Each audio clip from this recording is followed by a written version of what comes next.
Hi, it's Kendall Minter. I just wanted to touch briefly on some of the dynamics of the changing music industry that we find ourselves in, where it was, where it's been going, and in a nutshell, for what it's worth, where I think it might be trending and going. As many of you know, 10, 15 years ago, the technology was primarily driven by physical products, specifically CDs. Even before that, it was cassettes and then 8 tracks and all that kind of stuff for folks that are really in their 50s or older.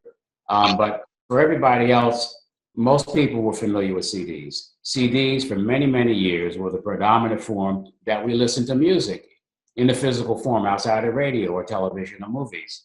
So CDs ultimately gave way to digital, which is streaming, which is peer-to-peer file sharing.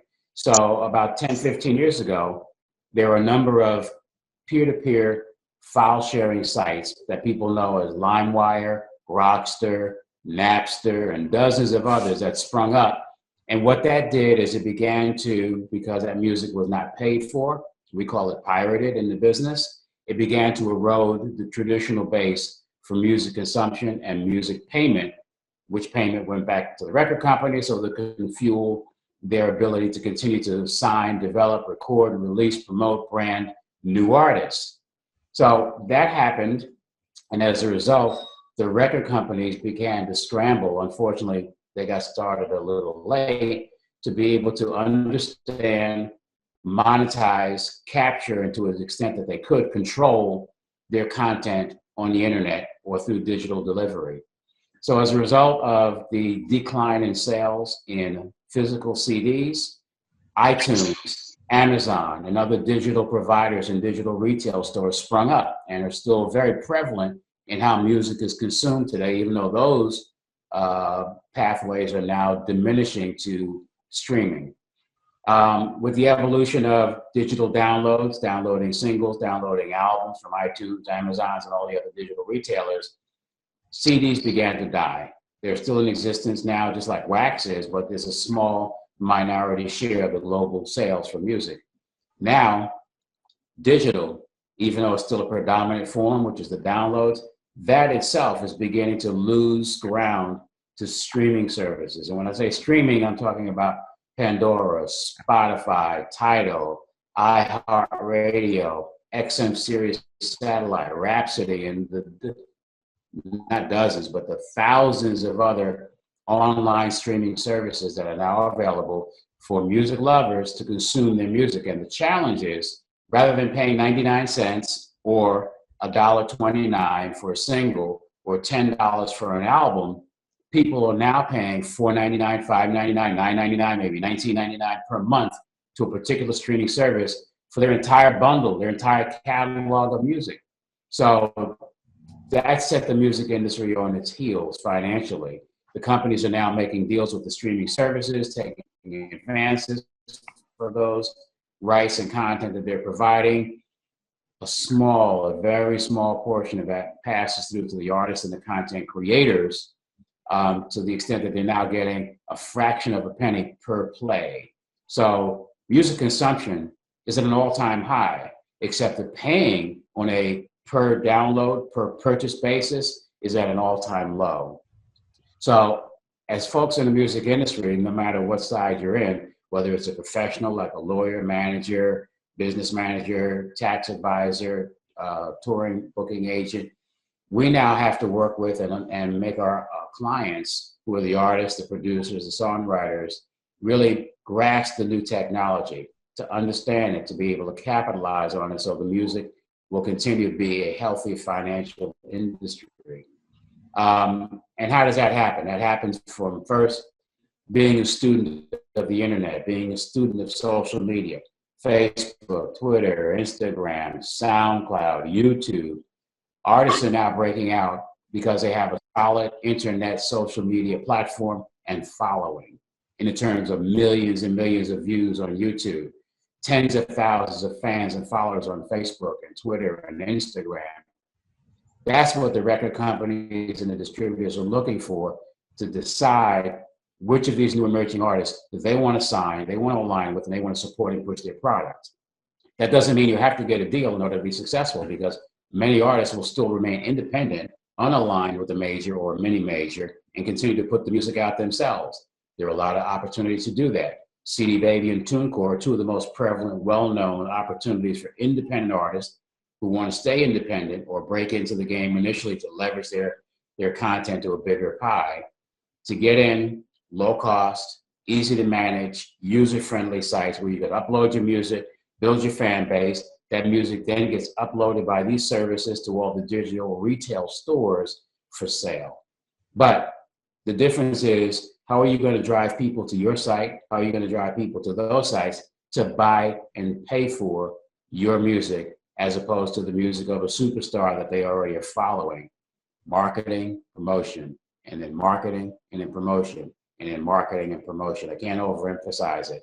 You have to be able to make yourself known, to make your music known, to build your fan base in as many different ways as you can. Live shows are always great, but that kind of limits you to the local audience that you're performing for.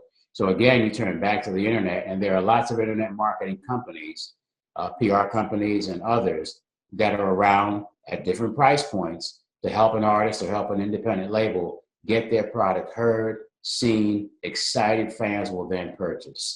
But you have to make that investment of time. You have to make that investment of money to set you apart from the pack, so that people will brand you and then help you succeed. And when I say branding, music these days, even though it's at an all-time high, the dollars that are gained from the sale of music are not what they were 5, 10, 15 years ago. So an artist now, to be successful, has to look to more areas of revenue streaming other than just the sale of their music. And by that, I mean performing live, having their music used in motion pictures, in television shows, which we call sync and master use licensing, third-party licensing, to be able to get their fans to support them, to love and adore them, so those fans will come out of their pockets to buy merchandise, whether it's with the fans' image, with the artist's image on it, hats, t-shirts, cups, bananas, whatever they're selling, or possibly to be able to build a brand to such an extent, like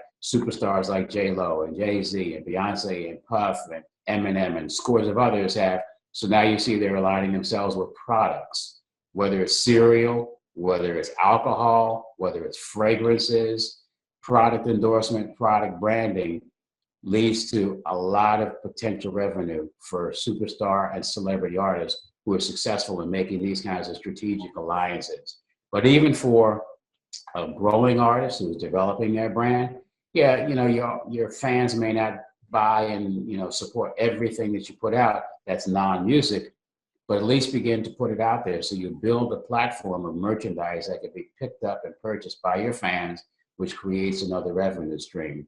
A lot of these things I talked about in the book that I recently released, called Understanding and Negotiating 360 and Celebrity Rights Deals. It's available on our website and our portal, which is www.askmusiclawyer.com. Now, I invite you, as opposed to going to Amazon, to go to our portal, because other than just the book itself, which is full of information about understanding the new business model paradigm in the music industry, it also provides useful tips about how to negotiate those deals. But outside the book, there are contracts, there are how-to guides. So we call it basically LegalZoom on steroids for the music industry. We have webinars. We have one with Omi coming up next week. Those are monthly.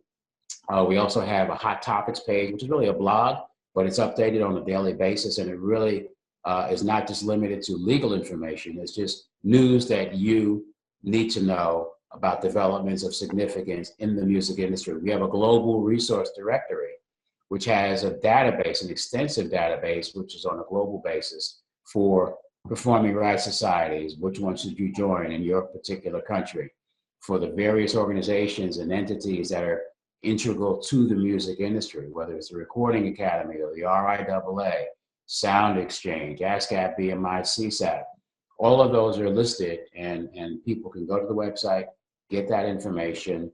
We have online consultations, we have phone consultations. So it's just a fun site, and I invite you to check it out. Again, it's www.askmusiclawyer.com. But at the end of the day, the key to success, in my view, is first you have to be passionate about what you're doing. Make sure that this is something that you really love and you're going to devote and dedicate the time necessary to be successful at it. And then research and more research. Build relationships. We're relationship driven and contingent industry and business. So it's not so much all the time what you know, as opposed to who do you know. So expand that network of resources so that when you do have product or when you do have specific issues that need to be addressed that are involved in your career, you know who to go to, and they can then know you to be able to lend whatever assistance in their area of expertise they're engaged in. Spend some money. You've got to be able to invest in yourself, in your product. If you don't have it, reach out to your 10 degrees of separation of friends and family and business colleagues and people around you that know you, who will write a check to help support and endorse exactly what it is that you're trying to push, promote, market, or brand. And then at the end of the day, have faith. If it's meant to be, it'll happen. Thank you.